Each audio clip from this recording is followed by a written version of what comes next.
Hello, I'm Craig Constantine. Welcome to the Movers Mindset Podcast, where I talk with movement enthusiasts to learn who they are, what they do, and why they do it. My guest today is Jamie Holmes. Welcome, Jamie. How are you this morning? Hey, Craig, I'm doing well. I just got out of my morning cold plunge and I'm feeling jazzed and ready to chat. No, thank you. Uh, yeah. Okay. So we did a pre-call and then we talked for a little bit, and we have a short list of about 600 things we wanted to talk about. But I think the cool place to start is let's start with I have this thing that I personally call my admin day, ADMIN, like administration. I have a thing called an admin day, which I happen to do on Sundays. You could do it any day of the week. I got it from somebody, I'm not sure who, some website. And I jam all the stuff that I really don't love doing, like the laundry or the lawn mowing or the errand running. I jam that all into one day. And then that's my day where I do what I call the schlog. I do all the sucky work. And I have a similar thing that I do around podcasting, which you've experienced because you did the, hey, welcome. Would you like to be on the show bit? Where I do guest outreach. And I do that weekdays because people are around weekdays. And when we talked a little bit about process, we both have really strong opinions about how important that is. And Jamie's smiling back at me like, just waiting for you to stop talking. so I think what I also want to ask is like, how do you, I'm going to assume positive intent, Craig. How do you share that with people when you feel like that's actually their biggest problem? Like, okay, person we're imagining, you're really good at their particular circus art, or you're really good at silks. You're really good enough at those things, but the hard part that you need to work on is this admin gunk. So like, how do you share that with people when you find that's what's in your head? Like, you need to work on is. Okay, well, I'm going to veer off a little bit because, first of all, I think it's hilarious. Like, I personally think it's hilarious that you have one day a week where you do admin because I bang it out every day. But I operate as one of my friends says, Mach 10, Mach 3, whatever it is. And I work very quickly and I hate admin. So I sort of do like power, I don't know, it depends on the day. It depends on what's going on in my studio, in my life. HIT Power hit. hours, You power do the 2 hours math. twice a day, right? And to me, it's interesting how different people's brain works, because if I had a day each week that I left everything till the end of the week and did it all in one day, I would be so anticipating that horrible, shitty day. So I can't do that. To me, I'm like, I'm just going to get it done quickly and efficiently so that it's like sort of a constant that just happens and it's not this big thing. And I sort of feel the same way about taxes, because I used to do, add up all of my receipts for the year, right before April. And now I do it One big quarterly. dash. And it's like a breeze because come tax season, it's all done. So it's my observation when you were first introing that is it's so different. It's so funny how different brains, do different Tackle things it. in Yeah. order to satisfy them, because that sounds torturous to me, doing it once a week. I'm like, no, an hour a day, 2 hours a day, 5 hours a day. So that, like, for instance, I was just in Costa Rica running my circus retreat that I do. And people are like, do you never unplug? And it's not that I'm addicted to my phone all day long and obsessively checking, but I work every single day. That being said, I also go to the beach multiple times a day. So to me, sitting in front of a computer, getting my mate, which is, as you can see here, which is always right next to me, and getting a little caffeine buzz on and just cranking it out at lightning speed, I'm like, excellent. It's 2 or 3 hours. It's super hot outside. I don't want to go outside because I'm going to burn anyways. So let's just get her done, as opposed to the one horrid day. You know what I I mean? don't think it's hard, but okay. No, totally. And just like different strokes, right? So back to your question. Yeah, I mean, I get it. I hate it. I don't know anyone that really likes admin. Like, does anyone actually like admin? I don't believe anyone does, but I feel, I don't know, maybe some folks not see the value in it, but see the importance of it more. So are more efficient with it.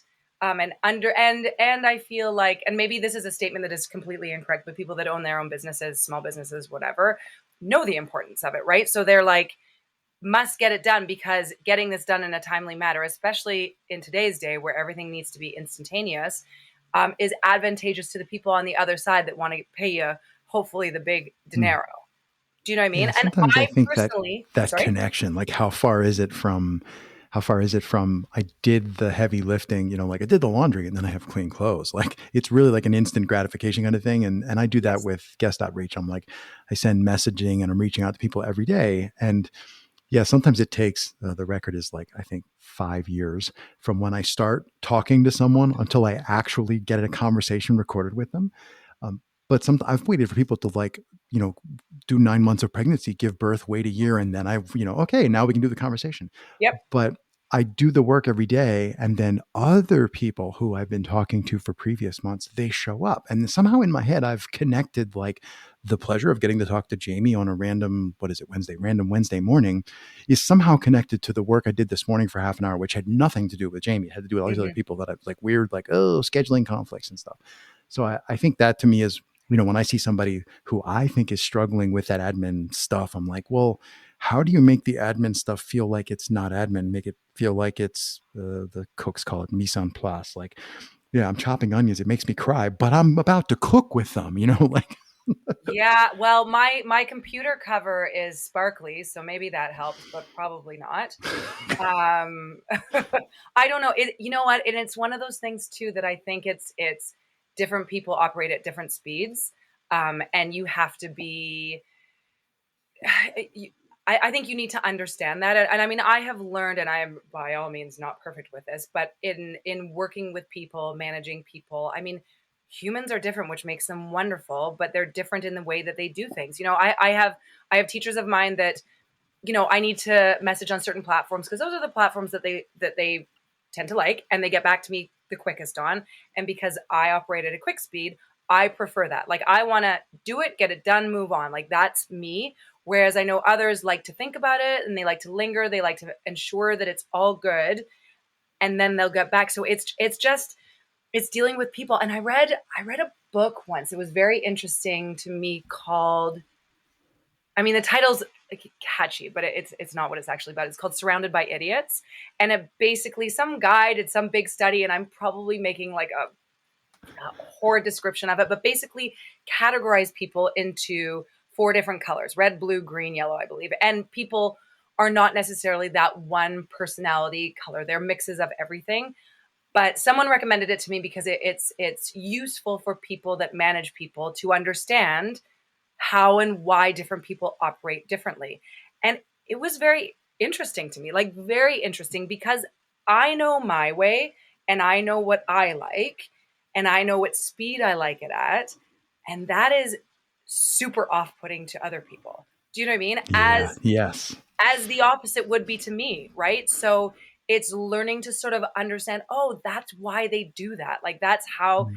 their brain works in order to get to the point that I want them to be at now because I'm impatient, right? And that to me Right. makes me more calm because that, I don't know, to do is off my checklist. Whereas, the perfect example is you doing your, what do you call it? Your sludge admin day. What did you call it?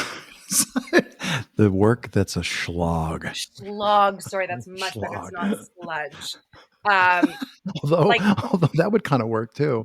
yeah, yeah, totally. So it's just, different folks, which makes everyone very unique and interesting. So let's give people some context. Tell me about its circus fix.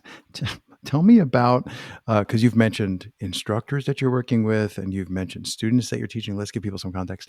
So, because what I want to ask, but I feel like we need context. What I want to ask is, how has your growth and understanding of like how to work with people who have different preferences, how has that helped you, like when you teach and when you work with new instructors? So, okay, let's do the.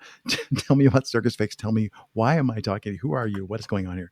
For sure. So, I actually started out as a dancer. I became a professional dancer. I went to a musical theater college. I definitely do not sing, but I pretended I did for a long time. Um, and before that was a competitive gymnast. Worked on cruise ships, worked in Las Vegas, all that amazing fun stuff, and then found aerial circus arts, which was sort of the perfect mix of dance and gymnastics. And at that time, when I found it, it wasn't as super super popular as it is now. And all throughout my professional career, I taught. So I mean, I started teaching dance, assisting, in my teens, and then when I moved to Toronto from British Columbia, Canada, and went to school and became a professional, I was teaching, right? I would teach dance, I would teach fitness. I've taught all the different types of fitness. So within that, kids, adults, all different levels. I've worked with people for forever. Um, and circus arts sort of became the leader in my life. I became a professional aerialist, which is excellent. Started teaching more circus. And now at this point, I own my own circus studio called the Circus Fix. I have, how many people do I have teaching at my space? I'm not even actually sure, but I would say it's like just over around 20, give or take any given time, plus people that do different roles. So I don't know, maybe between 20 to 30. Maybe I'm overshooting a little bit, but um, in context to what you said, I've worked with people for many, many years as well. I had an entertainment company, so hired out performers for corporate events Hmm. for, I think that was around 11 years with a business partner of mine. So have always been in the realm of arts, fitness, entertainment on both ends. So managing plus performing, uh, plus hustling, plus doing admin, all the things. Hmm. Do you think that people who come to you and want to, I want to say, like, do the thing, so they're interested in a particular one of the circuit arts or the particular aerial silks, or they come at you like, oh, I want to learn how to do something. Um, do they often like later realize that they also might want to be the admin side of that? Like, it seems to me like if you get really good at a circus art, then it's a natural progression to be like, hey, can you do this thing on Tuesday? Oh, no, I'm booked. But you know what? Here, call my friend. Like, suddenly you become like this networker. And then the next level is to begin like scheduling those other people. I'm just wondering how many people who come at you and are interested in a particular art, how many of them seem to blossom into also wanting to be on the other side? I mean, I don't know many performers that are like, I want to wear sparkly costumes and do all the crazy athletic circus stuff, but I also want to sit in front of my desk for 5 hours a day. Like, I don't think I can actually name one person that would like to do that. But what I can attest to, because I've worked with people from a like manager to managing my teachers to hiring people for events. Um, there are folks that are extremely talented, but not as easy to work with because the importance to, I don't even know, and I don't know if it comes from an importance thing, but just an efficiency, I guess, of doing their admin is not as good as others. And I will say, and that can relate to everything. And truthfully, I support people that are like, I don't want to be on social media. I hate it. I hate promoting myself. I don't want to, which I'm like, yeah, I mean, why should you be forced to do that? Yes, But I agree. the people that are, know how to work that, know how to get back to people on time, know how to send proper invoices, all that kind of stuff. I mean, I think anyone that is hiring someone in any job, I'm not even just talking about from my standpoint, it's easier to work with that person. Like, you want to work with people that are easy to work with. That being said, sometimes do I have to go, hey, actually, if you can do this way because this is the way I prefer. Oh, you don't know how to invoice? This is how you invoice. Here's a template, for Yeah. example. Happy to do that. But when you're correcting it like 10 times every single time, it's a thing, especially, you know, I come at it from, I'm owning a small business and I'm wearing all the hats literally because unfortunately there is no money for the HR person and then the this person and then the this That's a person, right? different So scale, right? yeah, so it's one of those things that if you're taking up way more of my day and not, you know, rising to the occasion on your own or like helping, asking for help and then like, okay, I got it, now moving on. But if it's every single time that I'm like, it's there's a preference to work with people that make your life easier. Do you know what I mean? That are professionals, that Yeah. know what they're doing. Yeah. And it's not to say that I would never hire newbies. I do all the time. And you need to like hold hands for a bit, walk people through, help them out, which everyone starts somewhere. So I'm always happy to be like, oh, you're keen and eager. Let's do it. Here are the ropes. Let me know if you have any questions, open lines of communication. Um, but if it's been 3 years and we're still like, you know, chugging along real slow, that becomes another thing, right? Yeah. Social media is challenging. I mean, obviously, but I I don't know. This is the closest I'm going to get to being like Mr. Humbug negativity. I It's like 1,000 plus people. I'm on, like I'm going on to Instagram and Facebook and LinkedIn, and I'm looking for someone like, oh, somebody mentioned this person and said they'd be a good guest for one of the shows, and I'm going and looking, and the basic rule of thumb is people don't respond, and it's just like, they're everywhere. One person is on all the platforms, and I'm like, you don't need to be on all the platforms. Somebody who's looking for you, somebody who wants to hire an aerialist, or somebody who wants to ask you to be on their podcast or wants to help you do your book junket, they're looking for you. Just be somewhere and then make sure it works. The number of times I am the person who tell people, your website's completely broken, like your domain name didn't get registered, or like I submitted your contact form that you have in the annoying pop-up box. I submitted it, I got an error.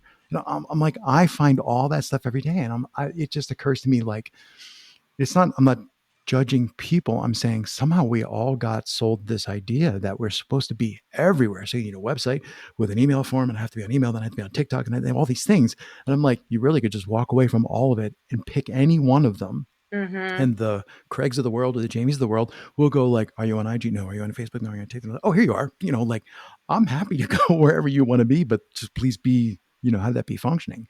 And I think um, that's like a huge thing that people don't think about. That we all say, I'm a jack of all trades, therefore I'm a master of none. Like, we all know that lesson about dividing our efforts, but somehow when it comes to being available or trying to communicate, we still fall for oh, I have to have everything. And I'm like, okay, Craig, I have everything. I'm on like 15 different platforms because I need to go. Where does this person, I like have a thing. I go around every day and I check all my messages, but that's because I'm trying to reach out, cold outreach to Yeah.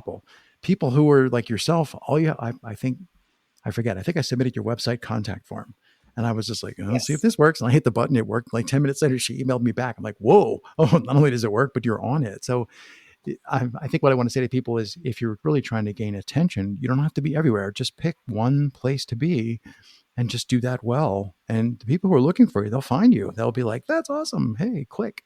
Yes. So Yes. And I feel like, I mean, again, I like to work quicker maybe than the average bear, but um, there's usually a time frame that people like me, I'm assuming people like you, like people to get back with it. Do you know what I mean? And it's a thing that, I mean, maybe it's because we're old farts, but the getting back to someone, your average bear comment. I was like, whoa, dated yourself. Whoa. it's fine. I don't care. I am not a millennial. But I don't know. And it might just be a me thing. And but I like getting back to people. Like, even if it's like, hey, thanks, but no thanks. No worries. Yeah. Because and I get that when I send out, big mass emails, I'm like, please confirm receipt. And it's like, I'll maybe get 2 out of 20. And I'm like, but did you get it? Just let me know. Like, it's one word. Just let me know so that I Yeah. know that we're good. And I'm not like poke, poke, poke, poke, which I know is super annoying. You Um, know what? Sometimes I like to yeah. just, pro tip people listening. I've started, okay, a while ago. I started when I do really cold outreach. I often end the little whatever. First of all, I never send URLs. If I'm doing the initial message, I never send a URL to anything because all the filtering engines rip that out. And it's Yes. just, that feels like too big of an ask for me to have people click on a thing.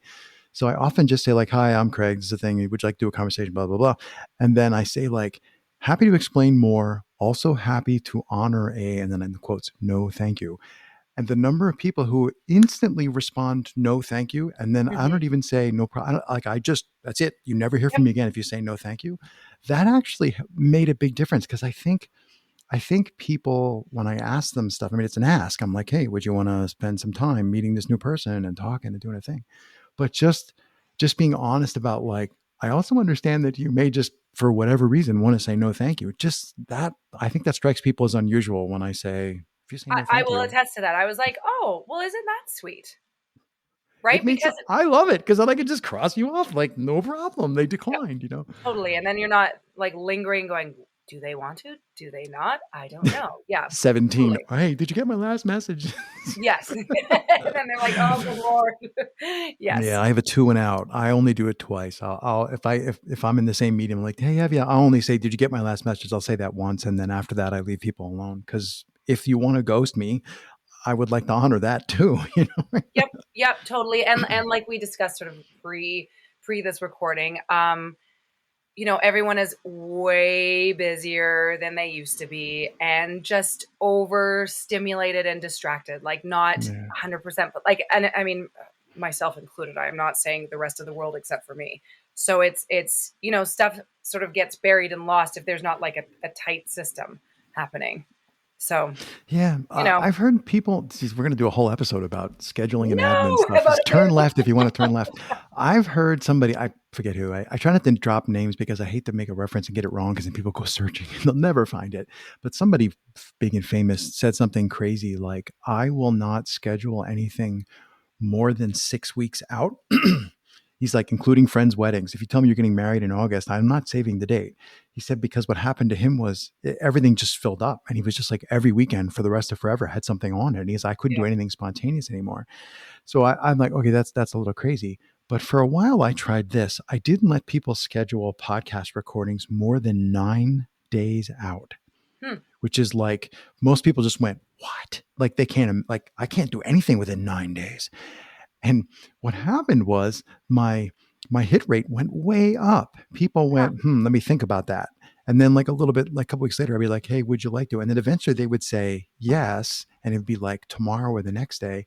Huh. And there was something about that being more spontaneous worked for them. Now I'm not running a business. I'm not trying to like get customers. This doesn't work if you're selling classes, but it worked for this idea of like, hey, I want to have a spontaneous conversation with someone. Let's not schedule it 6 months in advance. So And people are last minute. I will confirm that with regards to circus classes. I My main studio is drop-in based, i.e., you buy a class pass and then you sign up. You have to sign up before the 2 hour window before class starts. And I mean, I can look at the schedule in the morning and everything is empty. And then come that window, which I mean, it's annoying to popcorn, me. they all show Yeah, up. but I also understand because, Sundays are my yoga days and I will schedule myself in probably the night before, but I know the window that I have to cancel in order to not lose it because who knows how I'm going to feel that day. Because some days Yeah. you're like, yeah, I'm ready. And some days you're like, I'm so tired. I Nope. just need a day. So Yeah. I get it. I totally get it, but it is slightly annoying. Hmm. But Uh, okay, there's like 599 more things that we could talk about.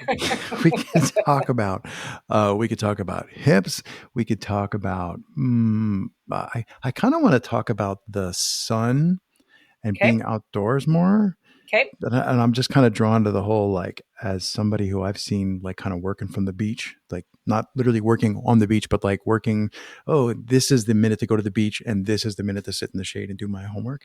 I kind of feel like we could talk about being outdoors because circus arts doesn't feel like it's mostly an outdoors thing, is it?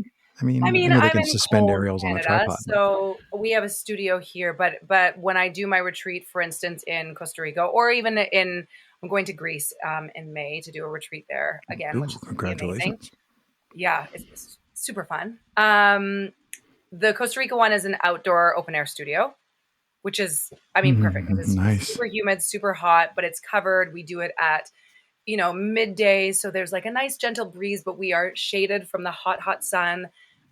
Greece is right outside, like there's no covering, so we usually do, if I recall, because the last time I went was about more than 5 years ago, actually 7 years ago, I think. We did the classes in the morning, like sunlight, but not midday. Not broiling, right? No, not broiling. And I mean, I'm a redhead, and as you know, like I was diagnosed with melanoma 12 years ago. So I don't think it's because of the sun. I believe I indulged too much in the sun, which probably had like a part in it. I burnt too many times when I was younger. But I mean, for instance, when I'm in Costa Rica, we go to the beach, which I know sounds probably quite crazy to most people. We're on the beach at 7:30 a.m. But keep in mind it's bright light, you know, very early there, and we're done by 9:30, I would say, because 9:30 is getting pretty darn hot. And then we go back around, in between 3:30, 4:30 until sunset, which is about 6.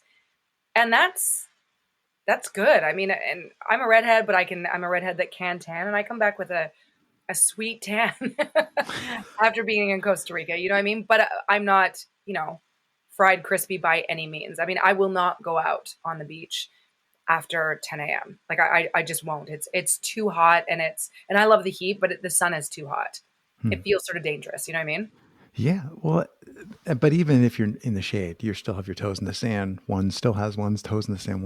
There's, I don't live near a beach. Beach is minimum 2 hours drive from me. Mm, But I still do that occasionally. I go and I bring a beach umbrella and I sit there and I put my yep. toes in the sand and there's the sound of the surf. And I've been to the Caribbean many times and there's something. I'm standing barefoot. I'm standing on carpeting, Well, but you're I'm standing grounding, barefoot. right? So you're Well, it's getting carpet. all that good stuff. Yeah, but I do that. I generally walk around barefoot all day long, inside, outside, Oh yeah. and there's just that idea of okay, it's like if you're in your house all the time, then you're in a controlled environment, and maybe Hmm. it's comfy, maybe it's not, but it's like artificial. And then Yes. just the idea of like, it's getting hot. Maybe we should move off the beach and into the shade.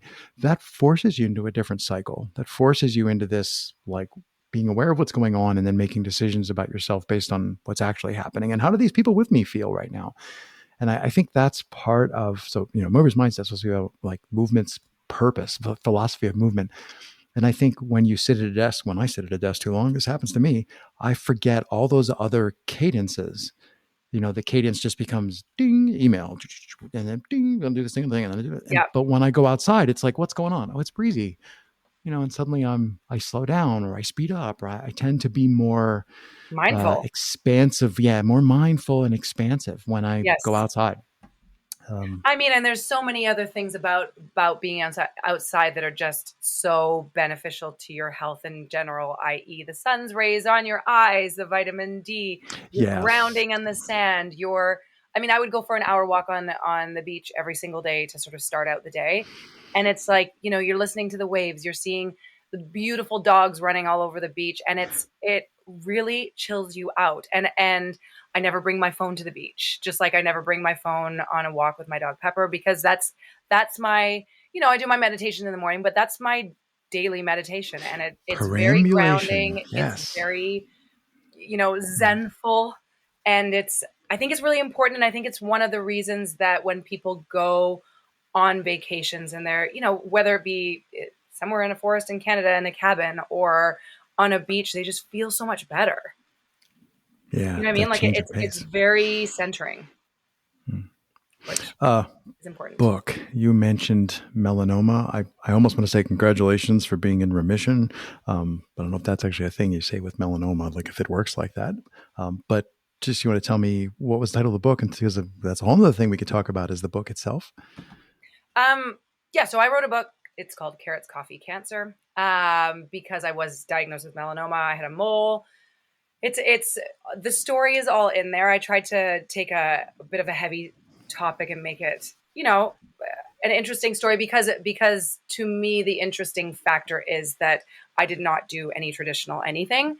I did this all holistically with obviously the guided help of my amazing practitioners in order to heal myself. I was given somewhere in the 30 percentile chance of surviving 5 years, which it's been 12. So, Congratulations. and I'm doing fine. So it was more so because I was more interested in that realm of healing, and because the other mainstream way did not make sense to me in the least. And that 30, I think it was 36 percentile of living to 5 years, which I didn't even understand the 5 year survival rate at that point, was bananas because I was 32 at the time. I listened to many, many, many healing stories, like natural healing stories. which was very important to me to convince me that I could do it. And so one of my things was making plans for the future. So I would reach out to certain people that had podcasts or shows like cancer survivor shows. And I was like, hey, I'm going to be on your show in 2 years. Right. And they're like, no, no, no, come on now. So I started doing that. And I was like, okay, this is great. Like, this is giving me, confidence and all that stuff to keep on keeping on. And one of the things I told myself, I was like, listen, when I'm out of sort of the woods, and feeling good about things and out of my bubble, I sort of created like a tight little bubble of healing, with a small Sure, little that makes friend sense. group. Yeah. And I mean, especially because I was doing stuff that most people don't do. So I just didn't want anyone to question me or give me any doubt or anything like that. So I was like, I need to hunker down and I need to do my thing. And then when I come out on the other end, I'm going to write a book about it to hopefully help others. So I did. I don't love writing books, but I have an amazing sister-in-law that is a good writer and I believe made it a really great book. And I mean, the feedback that I've got from it as well has, a hundredfold done what I intended to do with it. So I'm quite happy about that. I'm very passionate about health. I'm very passionate about moving and fitness and just, being your healthiest self that feels as good as possible. You know what I mean? Hmm. I I don't want to say that I live that entirely, but I'm like, yes, for me, that's aspirational and partly current. Yep. What else haven't we talked about? Where can people find you? We did the gym, but on Instagram, what's your handle on Instagram? My personal one is Jamie7Holmes. I And then the will. Circus Fix is the Circus Fix TO. Um, I mean, I'll put everything in I the have episode many notes. Instagram handles, but those are the two main ones. Oh, you too have that problem. Oh, yes, I I have the do. problem that my last name doesn't fit. Most platforms, my first name plus my last name. It's too many letters. I'm like, oh, anyway, don't get me started. I have issues. I will just say I'm watching our time tick away. Anything else that's like top of mind for you that you want to touch on before we dash out the door? um, I don't That's a think hard so. I mean, question. we talked about stuff that I didn't think we would talk about, but I mean, I was game for a Oh, chat, and we had a nice little chat. So, cool.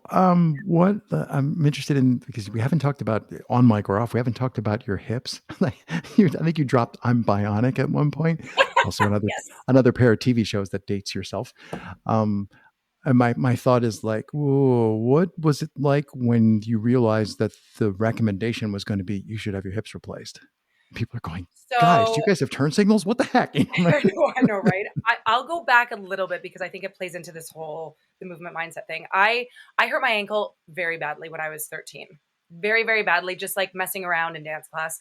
Oh, that's And always the my case. Oh. oh, so annoying, right? But you're 13 and you sort of like just keep on keeping on, and essentially my ankle never healed in the correct position. So fast forward a few decades, and I've danced professionally, and I'm athletic, so if I'm not dancing, I'm doing aerial, I'm doing yoga. I was a runner for a long time, yada, yada, yada. And I think it took its toll. I pushed my flexibility. I'm not a super flexy person. I mean, I'm more flexible than the average bear. Um, use that one again. But the more I research into bodies and body mechanics and all that, which I'm very into right now, and I just got my Pilates certificate, and I love anatomy. I feel like that's my next realm of life is to go into that because I've Ooh. read so many things that I'm decently knowledgeable and have the experience with. Anyways, back to the hips. My hips became very horrible in my 30s. And it started tight hip, always having to massage my glutes. And then range decreased and decreased and decreased. And then I literally couldn't walk. Like I have a video of the last performance I did pre hip surgery, and you would have never known how bad my osteoarthritis was, how bad my labrums were literally shredded. I had Oh, osteophytes yeah. everywhere. Every surgeon, because I interviewed a few surgeons before I picked my amazing surgeon that I had, and they were like, "What did you do?" And I'm like, "I don't know, man. Like, I don't know." You're going to end up in a Right? medical journal. Oh man, that's not a good sign, right? Seriously. So, and I tried, when I say I tried everything, it's not like I'm like, I went to a physio and I went to, like, I tried everything. I would go down to the States for months on end to certain clinics that I found that that were really helping people. And I had some relief, but the fact of the matter is they were gone. I had no range, and like, and my nervous system was getting shot because of it, because I was in so Mm. much pain. Um, so when I actually circle back to your question, when I actually finally said, okay, I need to become bionic, I was like, cut me open and replace them now. Now, like I cannot Right now, wait. 3 o'clock right now. Yeah. And I think it was 3 months from when I had my first initial consult with my surgeon. And he said, okay, I can get you in. It's going to be a bit harder because you're doing both hips at once. But I can get you in within 3 months. And that was like horrid to me. I was like, I have to live 3 more months like this. And it wasn't just that, oh, it hurt a little bit when I walked. I couldn't move. Mm. I could not move. I was having weird panic attacks all the time because if I dropped something and had to bend over, it was, I'm a bit of a Mm. tough cookie, but that broke me pretty hard.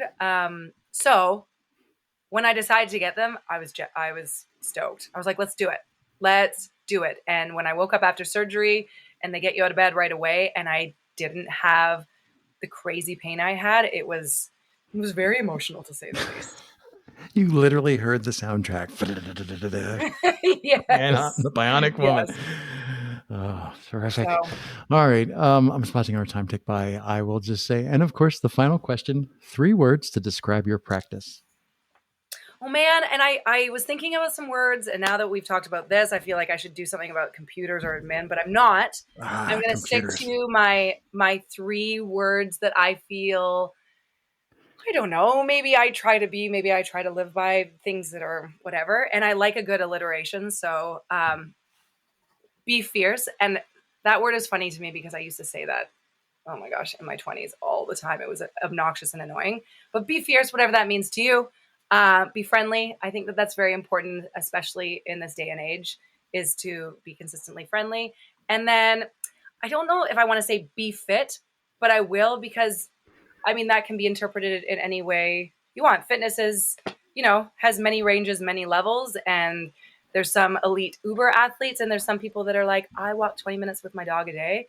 But I think it's so important for overall health, and especially mental health. And yeah, so fierce, friendly, fit.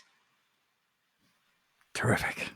Um, I'm going to put in a Louis Anderson joke, which is Louis Anderson. If people don't know that is, just picture a grape. So Louis Anderson in a sweatsuit went, I'm into fitness.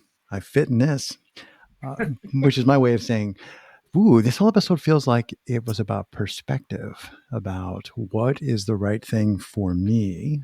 So I'm just like, I'm already ruminating about, this is interesting. Jamie, it was a distinct pleasure. I hope people can tell it was a distinct pleasure to talk to you while recording. Super fun pre-conversations. The more I start doing pre-calls, the more I love it because it's just an excuse to have more cool conversations with people. Thank you so much for taking the time and sharing your thoughts. Thank you.